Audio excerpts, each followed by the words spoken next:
உங்களோட மொத்த பரம்பரையிலேயே உங்களுக்கு தான் ரொம்ப கம்மியான டெஸ்டோஸ்டரான் இருக்கு. கேட்கவே ரொம்ப சங்கடமா இருக்கா? அதுக்காக தான் நான் இப்போ ஒரு உண்மையை சொல்ல போறேன். அது ஒவ்வொரு ஆணும் அவங்களோட டெஸ்டோஸ்டரான் அளவை அதிகப்படுத்திக்க முடியும். ஆனா நிறைய ஆண்கள் அதை செய்யறதே இல்லை. ஏன்னா இப்போ இருக்கிற இந்த நவீன உலகத்துல லோ டெஸ்டோஸ்டரானே ஸ்டாண்டர்டா மாறிடுச்சு. நம்ம முன்னோர்களோட டெஸ்டோஸ்டரான் அளவுல 5ல் 1 பங்கு இருந்தாலே அதை இப்போ நார்மல்னு கன்சிடர் பண்ணிக்கிறாங்க. இந்த நவீன உலகம் பலகீனமான ஆண்களை உருவாக்கிக்கிட்டு இருக்கு. அது தெரிஞ்சும் நாம ஏன் அவங்களோட அளவுகோல்களை மதிக்கணும்? நல்லா கவனிங்க. ஒரு ஆணா உங்களோட டெஸ்டோஸ்டரான் லெவல் உங்களோட மாஸ்குலினிட்டிலையும் உங்க வாழ்க்கையோட குவாலிட்டிலையும் பிரதிபலிக்கும்.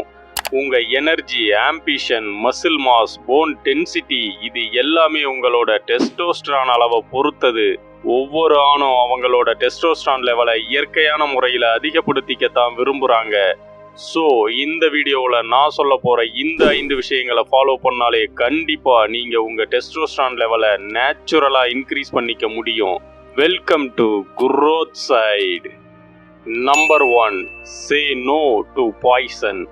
நீ என்ன சாப்பிட்றியோ அதுதான் நீங்க குப்பை உணவுகளையும் விஷம உணவுகளையும் சாப்பிட்டீங்கன்னா அது உங்க ரத்தத்துல கலக்குது. உங்க டெஸ்டோஸ்டரான் லெவல்ல நேரடியா பாதிப்பை ஏற்படுத்துது. ஃபாஸ்ட் ஃபுட்ஸ், பதப்படுத்தப்பட்ட உணவுகள், மினரல் வாட்டர் இதுல இருக்கிற கெமிக்கல்ஸ் உங்க டெஸ்டோஸ்டரான் லெவலை குறைச்சிடுது. ஸோ இதையெல்லாம் கண்டிப்பா நீங்க அவாய்ட் பண்ணி ஆகணும். அதே போல அளவுக்கு அதிகமா சோயா எடுத்துக்கிறதையும் குறைச்சிடுங்க. Number 2, growth begins with discomfort. மிக அதிக அளவுள்ள டெஸ்டோஸ்டரான் லெவல் எப்போ அதிகரிக்கும்னா, எப்போ நீங்க ஒரு பீஸ்டா மாதிரி டாமினேட் பண்றீங்களோ அப்போதான். ஒரு போட்டியில நாம வெற்றி பெறும்போது அந்த வெற்றி நேரடியா நம்ம டெஸ்டோஸ்டரான் லெவலை இன்க்ரீஸ் ஆக உதவி செய்துன்னு நிறைய ஆய்வுகள் மூலம் நிரூபிச்சிருக்காங்க. அதே போல ஒரு போட்டியில நாம தோல்வி அடையும் போது நம்மளோட டெஸ்டோஸ்டரான் லெவல் குறையிறதாகவும் ஆய்வுகள் சொல்லுது. நிறைய பேர் சொல்லுவாங்க, ஜிம்முக்கு போங்க உங்களோட டெஸ்டோஸ்டரான் நல்லா பூஸ்ட் ஆகும்னு. Of course lifting weights testosterone level அதிகரிக்க உதவி பண்ணுது. ஆனா ஜஸ்ட் அதை மட்டுமே வச்சு உங்களோட டெஸ்டோஸ்டரான் லெவலை மேக்சிமைஸ் பண்ண முடியாது.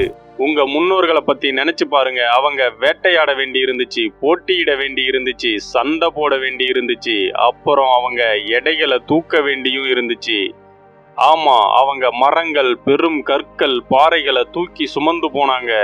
அது மட்டும் இல்ல, அவங்களால ஸ்பிரிண்டிங் பண்ண முடிஞ்சுது, மலையேற முடிஞ்சுது. நீங்க எப்போ கடைசியா ஸ்பிரிண்டிங் போனீங்க?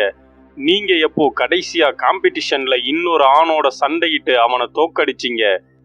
எல்லாருமே இங்க பீஸ்டா இருக்கத்தான் ஆசைப்படுறாங்க. ஒரு உண்மையான பீஸ்ட் செய்ய வேண்டிய செயலை செய்ய வேண்டிய நேரம் வர வரைக்கும். நீங்க என்னதான் ஜிம்முக்கு போய் உங்க உடலை மாஸ்குலரா வச்சிருந்தாலும் உங்க தாத்தாவோட தாத்தா உங்களை விட 2 மடங்கு அதிக டெஸ்டோஸ்டரான் லெவலை பெற்றிருந்திருப்பாரு. அதுவும் ஜிம்முக்கு போகாமலேயே. ஏன்னா அவங்க உங்களை விட அதிக கஷ்ட காலங்களை சந்திச்சிருக்காங்க. ஆனா நீங்க ஒரு கம்ஃபர்டபுளான உலகத்துல வாழுறீங்க. இந்த கம்ஃபர்ட் தான் உண்மையிலேயே ஒரு டெஸ்டோஸ்டரான் கில்லர். ஒரு ஆணா நீங்க தினமும் டிஸ்கம்ஃபர்ட்டை உணரணும், காம்படிஷனை எக்ஸ்பீரியன்ஸ் பண்ணணும், உங்களோட பயங்களை நீங்க எதிர்கொள்ளணும். இது உங்களோட டெஸ்டோஸ்டரான் லெவலை கண்டிப்பா இன்க்ரீஸ் பண்ணும்.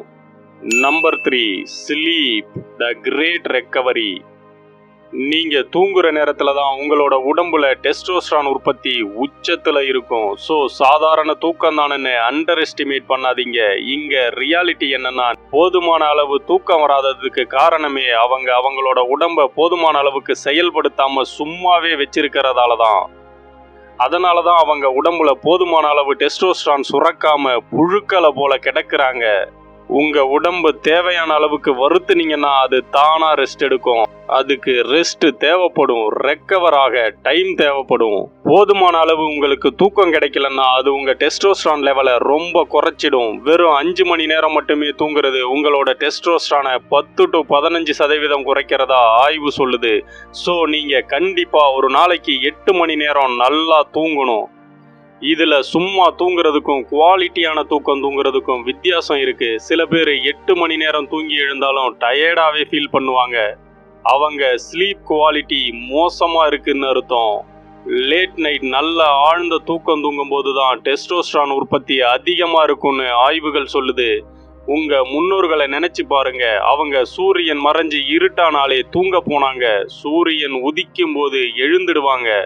அவங்க கிட்ட எந்த விதமான ஆர்டிபிஷியல் லைட்ஸோ நேரத்தை வீணடிக்கிற என்டர்டெயின்மெண்ட் குப்பைகளோ இல்ல. அவங்களோட தூக்கத்தை கெடுக்க எந்தவித அலாரமும் இல்ல. சொல்ல போனா நமக்கு தூக்கம் மற்றும் டெஸ்டோஸ்டரான் பத்தின அறிவு அவங்கள விட அதிகம்னே சொல்லலாம். ஆனாலும் நாம அதுல அவங்கள விட மோசமா தான் பெர்ஃபார்ம் பண்றோம். நீங்க எழுந்திருக்கிறதுக்கு அலாரம் வைக்கிறதுக்கு பதிலா தூங்க போற டைமுக்காக அலாரம் வைங்க. நிறைய பேருக்கு இது சிரமமா தெரியலாம். ஆனா தொடர்ச்சியா ஒரே டைமுக்கு நீங்க தூங்க ஆரம்பிச்சீங்கன்னா எழுந்திருக்கிற டைம் நேச்சுரலா இருக்கும். அப்போதான் உங்க உடம்பு அதோட உழைப்புக்கு ஏத்த மாதிரி தேவையான அளவு தூக்கத்தை எடுத்துக்க முடியும். சோ வலுக்கட்டாயமா உங்களை நீங்க எழுப்பிக்கணுங்கிற கட்டாயம் இருக்காது. தூங்குறதுக்கு முன்னாடி ஸ்கிரீன் டைம் இல்லாம பாத்துக்கோங்க. இது உங்க தூக்கத்தோட குவாலிட்டியை பாதிக்கும். குறைஞ்சது 1 hour முன்னாடியே உங்க போனை ஸ்கிரீன் ஆஃப் பண்ணி தூரமா வச்சிடுங்க. அது உங்களுக்கு ஸ்டார்டிங்ல கஷ்டமா இருந்தாலும் அதோட பலன்கள் ரொம்ப மேசிவா இருக்கும்.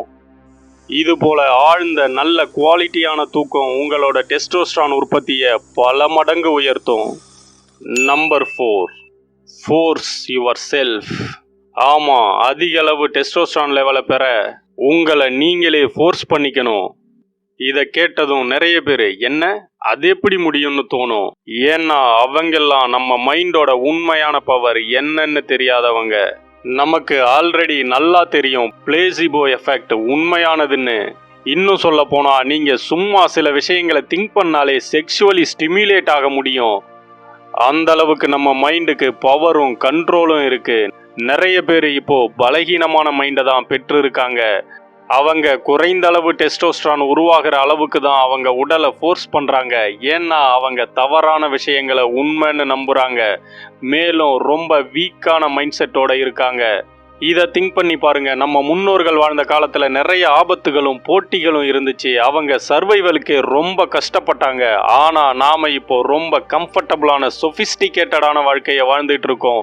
ஸோ உங்களை நீங்க ஒரு ஆபத்து நிறைந்த நம்ம முன்னோர்கள் வாழ்ந்த வாழ்க்கையில இருக்கிற மாதிரி நினைச்சுக்கோங்க. இப்படி செல்ஃப் ஹிப்னாசிஸ் பண்றதன் மூலமா உங்களோட டெஸ்டோஸ்டரான் லெவல் அதிகரிக்க ஃபோர்ஸ் பண்ணுங்க. கேட்கறதுக்கு கிரிஞ்சா இருந்தாலும் ரொம்ப எஃபெக்டிவா இருக்கும். Number 5, energy from the Sun.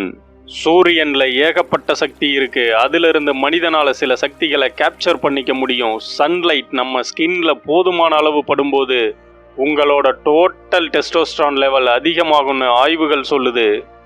என்னதான் கோல்டு என்விரான்மெண்ட்ல வாழ்ந்தாலும் ரெய்னி சீசன்ல இருந்தாலும் உங்களால டே சன்லைட்டை பெற முடியும். ஸோ சாக்கு போக்கு சொல்லாம உடம்புல கொஞ்ச நேரமாவது சன்லைட் படுற மாதிரி பார்த்துக்கோங்க.